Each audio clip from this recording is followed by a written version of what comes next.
Selamat pagi adik-adik. Hari ini kita akan mempelajari subtema 3, pembelajaran 6.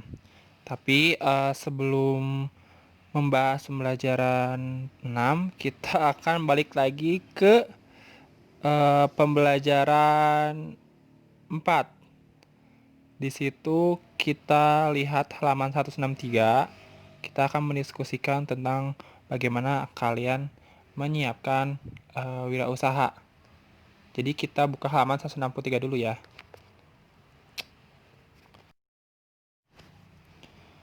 Nah, sudah dibuka ya. Halaman 163, yuk berdiskusi. Meskipun kelompok kecil, kalian lakukan tugas ini secara individu. Di situ ada contoh wirausaha. Nah, kalian di situ ditugaskan untuk membuat perencanaan dan ingin melakukan wirausaha apa, bisnis apa yang kalian ingin lakukan. Nah, di sini ada panduannya. Contoh untuk bagian nomor satunya, kalian tinggal jawab sehingga bisa menjadi sebuah perencanaan wirausaha. Yang pertama, tentukan jenis usaha impianmu. Di sini kita harus menentukan apa sih yang ingin kita jual, baik itu mau barang ataupun jasa.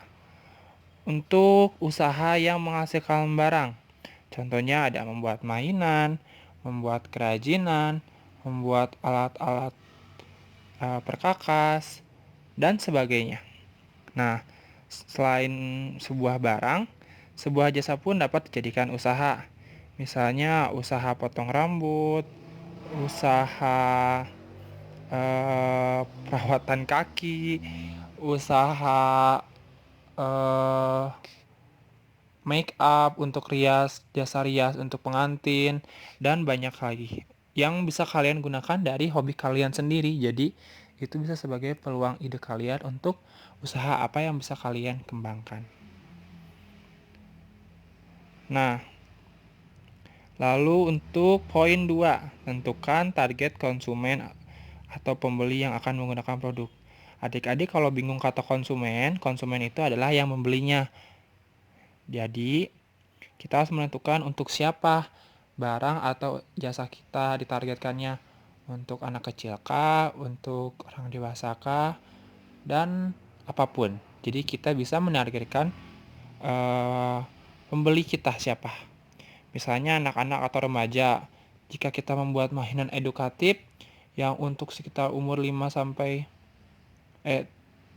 5 tahun, berarti kita mengkhususkannya targetnya untuk anak-anak kecil. Dan kalian bisa menentukan konsumen dengan tuliskan alasannya. Karena ya tadi ya, kalau misalnya untuk anak kecil, mainan berarti konsumen untuk anak kecil.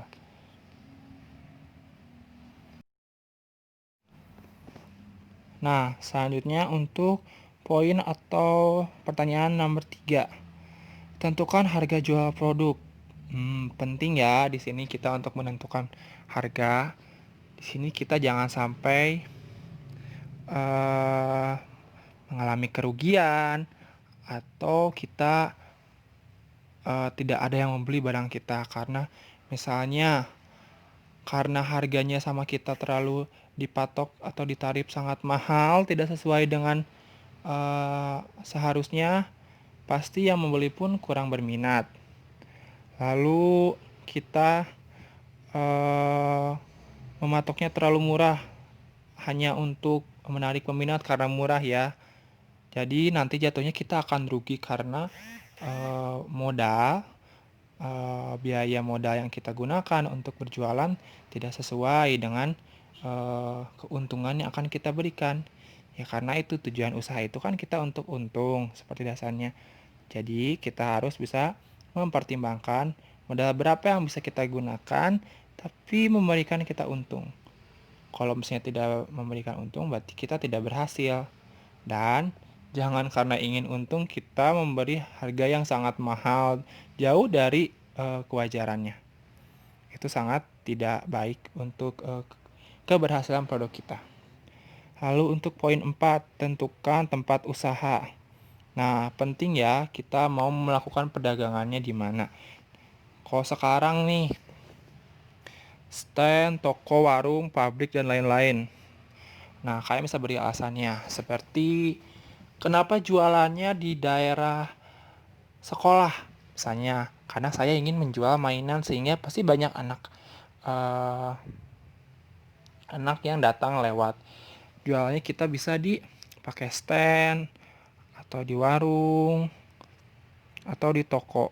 Nah, kalian bisa membuat misalnya, kenapa kalian ingin menggunakan stand? Karena harganya lebih murah.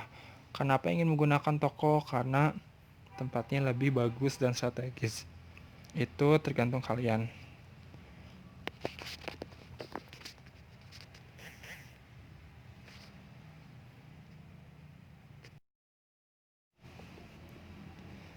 Nah, selanjutnya 2 pertanyaan dan poin terakhir. Yang kelima, temukan strategi pemasaran. Bagaimana caramu memasarkan agar usahamu dikenal dan dipilih oleh pembeli? Kalau jualan, kita pasti punya rencana dan strategi dong bagaimana jualan kita bisa dilirik dan akhirnya terjual, menarik pelanggan atau pembeli. Nah, salah satu contohnya melalui poster, selembaran, pemasaran langsung, dan lain-lain. Ceritakan ya kalian bagaimana kenapa memilih alasan itu. Misalnya, saya ingin membuat poster karena dengan hanya menempelkan di tembok, semua orang bisa melihat. Saya ingin memiliki selebaran agar orang-orang bisa membawanya pulang karena kan selebaran dibagikan. Nah, seperti itu alasannya. Selanjutnya kita ke pertanyaan 6 atau poin 6.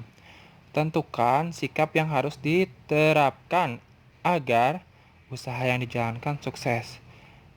Tadi kita sudah membahas rencananya, bagaimana mempromosikan. Nah, sekarang kita juga ada sikap sebagai penjual. Kita harus seperti apa dalam berwirausaha. Tuliskan dalam bentuk peta pikiran yang menaik disertai gambar dan warna. Nanti kerjakan bersama. Maksudnya seperti apa? Contoh sikap di sini seperti tekun, jadi harus terus melakukannya, nggak malas, terus berusaha. Rajin dan juga ulet, hal-hal yang dasar. Dan kita sudah pelajari bahwa tidak hanya modal saja uang punya untuk berjualan, kita pun membutuhkan sikap-sikap usaha atau pengusaha ya, seperti yang tadi kakak jelaskan. Misalnya kita harus kreatif ya, karena rajin saja tapi tidak ada idenya kan sayang. Kita kreatif, banyak idenya, tapi kita jarang berusaha. Diam aja, yang penting udah bikin sekali. Nah, itu tidak akan membuat usaha kita berkembang.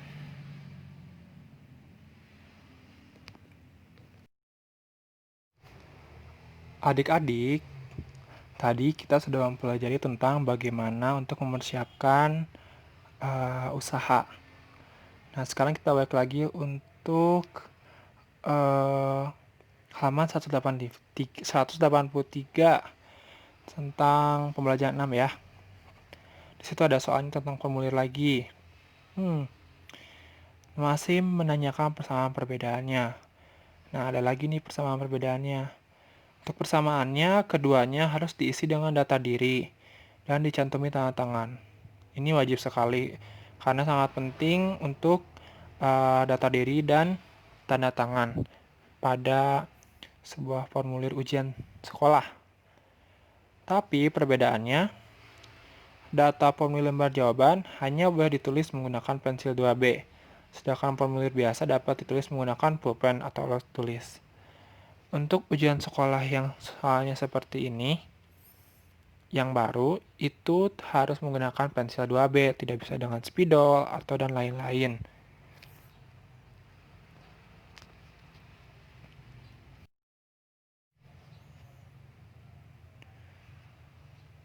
Nah, selanjutnya juga Bersama perbedaannya, pada formulir lembar jawaban, kita harus menyilang huruf yang kita tulis. Sedangkan formulir biasa tidak perlu menyilang huruf yang ditulis. Perbedaannya bisa terlihat ya. Untuk yang formulir sekarang itu harus disilang. Tidak bisa dicentang atau dibuletin seperti PG-nya saja. Sekarang di pilihan lembar jawabannya harus disilang. Maaf. Dengan fase 2B ya. Selanjutnya, formulir lembar jawaban digunakan untuk kepentingan ujian, sedangkan formulir biasa digunakan untuk berbagai keperluan. Di sini jelas sekali untuk yang disilang itu dan sebagainya. Pokoknya yang sekarang itu untuk formulir lembar jawaban. Nah, seperti itu. Nah, adik-adik, hari ini kita sudah mempelajari dua hal. Pertama, bagaimana untuk menyiapkan usaha kita. Yang kedua, soal formulir soal ujian lagi. Nah, adik-adik, jangan lupa untuk mengerjakan tugas-tugasnya dan mengisi soal-soalnya ya. Jika ada hal yang dibingungkan, tanyakan saja. Sekian dari pembelajaran hari ini. Terima kasih. Semangat belajarnya.